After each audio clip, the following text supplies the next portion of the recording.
Salut les amis, salut tout le monde et bienvenue sur notre chaîne d'information en temps réel. Et bien les amis, si vous êtes prêts, alors on commence. Avant de commencer la vidéo, n'hésitez pas à vous abonner à la chaîne et d'activer la cloche de notification pour ne plus rater nos prochaines vidéos. Bon visionnage. Tu jamais vu une nouvelle qui surprend tout le monde? En effet, après les différentes sanctions que la CEDEAO a affligées au Mali, la Russie s'est portée garant d'aider le Mali à sortir de l'ombre de la France en quittant définitivement la monnaie coloniale qui est le franc CFA. La Russie s'est officiellement portée garante de créer une monnaie qui aura de l'influence sur le marché international.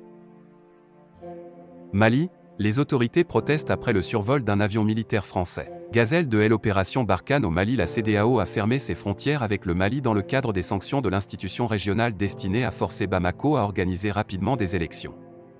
Le Mali a répondu en faisant de même. Mais ces fermetures valent-elles aussi pour les avions militaires étrangers?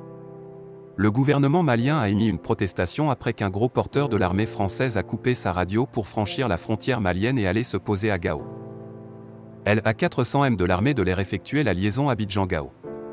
Un vol militaire de routine, comme il y en a tous les jours pour l'approvisionnement des troupes et les opérations. Lors de ce vol, les centres de contrôle de Ouagadougou et de Niamey ont rappelé à l'appareil français l'interdiction d'entrer dans l'espace aérien malien. Pourtant, le vol était conforme, dit l'état-major des armées à Paris. Il a suivi la procédure prévue avec un plan de vol approuvé par les autorités maliennes, précisant qu'à l'entrée du territoire malien, le transpondeur, c'est-à-dire le système d'identification radio de l'appareil, bascule sur un mode militaire rendant les informations du vol inaccessibles aux contrôleurs civils. L'avion est donc allé se poser sur l'importante base malienne de Gao, les procédures techniques ont été respectées à la lettre, dit Paris. Et de marteler que les avions militaires ne sont pas concernés par l'embargo aérien sur le Mali. Mais à Bamako, on voit les choses sous un angle différent. Et dans le bras de fer qui se joue, tous les coups sont désormais permis. France et Mali, les vrais non-dits d'une querelle. Les véritables raisons de la France contre le Mali ont été dévoilées. La dissolution des relations entre les deux pays s'accélère, sur fond de retrait des forces françaises de la force Barkhane du Mali, et de l'arrivée, souhaitée par Bamako, de paramilitaires russes dans la région.